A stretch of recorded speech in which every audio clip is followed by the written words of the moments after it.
अस्सलाम वालेकुम नाजरीन, मैं हसीब अहमद हूं। आप देख रहे हैं हसीब्स पॉइंट डिजिटल चैनल। नाजरीन, तहरीक इंसाफ के सदर आरिफ अलवी साहब, डॉक्टर आरिफ अलवी साहब कोलगेट वाले, उनका आज दोपहर को एक बयान आया जो सोशल मीडिया पर बहुत ज्यादा वायरल हुआ। और वो बयान उन्होंने सहाफियों से बात करते हुए ये बात की कि जनरल बाजवा ने सेनेट में और इलेक्शंस में 2018 के इलेक्शंस में इमरान खान साहब की बहुत ज्यादा मदद की। एक्चुअली उन्होंने ये बयान तो दे दिया, लेकिन उसके बाद ये सोशल मीडिया पर काफी वायरल हुआ। और एक्चुअली सदर साहब ये कह रहे हैं कि जनरल बाजवा साहब ने 2018 में गैर आईनी काम किया। वो एक्चुअली कहना ये चाह रहे थे कि फौज ने गैर आईनी काम किया, लेकिन अभी इसी वक्त सदर आरिफ अलवी साहब और ऐवान सदर से इस बात की क्लैरिफिकेशन सामने आई है कि सदर साहब ने ऐसा बयान नहीं दिया, बल्कि मीडिया ने इस बयान को तोड़ मरोड़ कर पेश किया है। ये कोई पहली दफा नहीं हुआ। आज से 2-3 माह पहले सदर आरिफ अलवी साहब ने एक पहले भी इसी तरह का बयान दिया था। जब वो सोशल मीडिया पर काफी सर्कुलेट हुआ, उसके बाद ऐवान सदर से ये बात सामने आई कि सदर साहब ने यह बयान नहीं दिया, बल्कि इसे मीडिया ने तोड़ मरोड़ कर पेश किया है। तो ये सदर साहब जो ड्रामा कर रहे हैं इस पाकिस्तानी अवाम के साथ, कि पहले एक ऐसा बयान देते हैं कि जो अपनी बात कहना चाहते हैं वो सारी अवाम को कर देते हैं, लेकिन उसके बाद कह देते हैं कि भाई मैं इधर की कोई गल नहीं की थी। यानी कि सदर साहब के इस बयान के बाद, जैसा कि परवेज इलाही साहब ने इमरान खान साहब को कहा था, वाजे दो टोक पैगाम दिया था कि अगर आपने अब जनरल बाजवा के बारे में बात की, अगर कोई तकरीर की, अगर तहरीक इंसाफ ने कोई बात की, तो सबसे पहले परवेज इलाही जनरल बाजवा का दिफा करेंगे। जब से उन्होंने ये बात की है, तब से इमरान खान साहब की कोई भी तकरीर, कोई भी स्पीच, कोई भी उन्होंने बात जनरल बाजवा साहब के खिलाफ नहीं की। लेकिन आज सदर साहब का जब ये बयान आया, तो हो सकता है कि परवेज इलाही साहब ने कहा हो कि सदर साहब कोई ख्याल करो, तो इसलिए सदर साहब ने अपने उस बयान को वापस ले लिया है।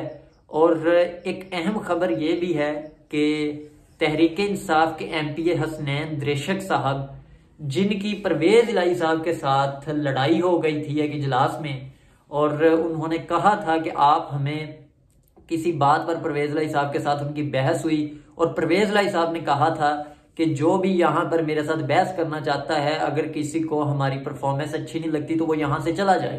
तो हसनैन दरेशक साहब उस इजलास से उठकर चले गए थे। उन्होंने अपना इस्तीफा पेश किया है वजीर आला साहब को, और वजीर आला परवेज इलाही साहब ने उनका इस्तीफा मंजूर नहीं किया।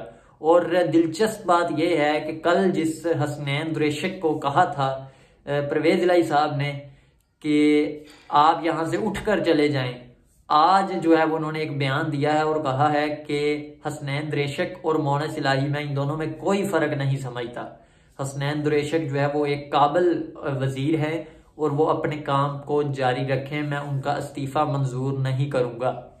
तो एक्चुअली परवेज इलाही साहब जो है ना, उनको अब वोटिंग की जरूरत है, इसलिए हसनैन दरेशक की जगह पर कोई भी होता ना तो वो यही कहते कि हमारा 11 जनवरी तक साथ निभा दो, उसके बाद आपने जहां भी जाना है चले जाना।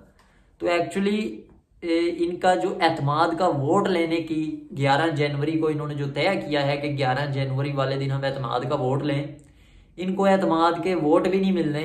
वो भी कहा यह जा रहा है कि तहरीक इंसाफ के 20 से 25 एमपीएस ऐसे हैं जो कि आसिफ अली जरदारी जिनको लेके उड़ने वाले हैं, और आसिफ अली जरदारी साहब लाहौर में मौजूद हैं।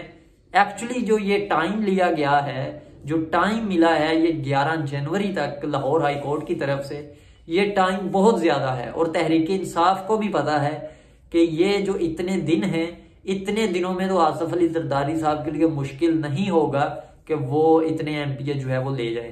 तो तहरीक इंसाफ के 20 से 25 एमपीएस जो है वो उनके साथ राब्ते में हैं आसिफ अली जरदारी साहब, और बहुत जल्द जो है वो सामने आ जाएंगे नाम। और जिस दिन एतमाद का वोट परवेज इलाही साहब ने लेना है, उस दिन वो 20 से 25 अरकान वहां पर मौजूद नहीं होंगे।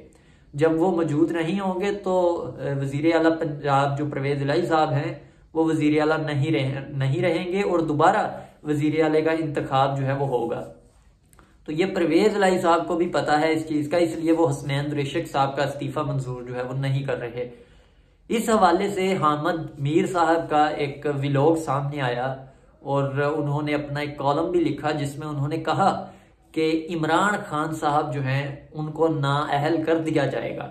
ये जो इमरान खान साहब देखते हैं और अपनी पॉपुलैरिटी की बेस पर पागल हुए फिरते हैं कि मैं इतना मकबूल हो गया हूं कि मुझे कोई जो है वो अब नाअहल नहीं कर सकता, या अवाम ये सोचते हैं, कुछ लोग सवाल करते हैं कि इमरान खान साहब को नाअहल कर दिया जाएगा तो क्या होगा। तो हामिद मीर साहब ने लिखा है कि अगर इमरान खान साहब को नाअहल किया जाता है तो कोई बड़ी तब्दीली नहीं आएगी। उन्होंने कहा कि इमरान खान साहब पाकिस्तान में पहली शख्सियत नहीं है जिनको नाअहल किया जाएगा। इनसे पहले भी बहुत से मकबूल लीडर थे जिनको नाअहल किया गया और कुछ भी नहीं हुआ, जिनमें उन्होंने तहरीक पाकिस्तान से लेकर तहरीक इंसाफ तक सारे रहनुमाओं की जो है वो नाम लिखे और बकायदा बताया कि किन किन को किस किस तरह से नाअहल किया गया। नवाज शरीफ साहब जनरल बाजवा को लेकर आए और वो चाहते थे कि जनरल बाजवा जो हैं वो उनके नीचे रहकर काम करेंगे, लेकिन जनरल बाजवा के नाक के नीचे वजीर आजम नवाज शरीफ साहब को नाअहल किया गया। उसके बाद जनरल बाजवा साहब जो है वो इमरान खान साहब को लेकर आए। इमरान खान साहब ने किस तरह से उनको टारगेट किया और इमरान खान साहब ने किस तरह से पाकिस्तान के फौज और अदारे को बदनाम किया, ये भी सबके सामने है। उसके बाद जनरल आसिम मुनीर साहब की खामोशी जो है वो इमरान खान साहब के लिए बहुत परेशान कुन है। जनरल आसिम मुनीर साहब से जिन बातों की तवक्को इमरान खान साहब लगाकर बैठे हैं वो उनको नहीं मिल रही, और कहते हैं कि खामोशी के भी जो है वो जुबान होती है।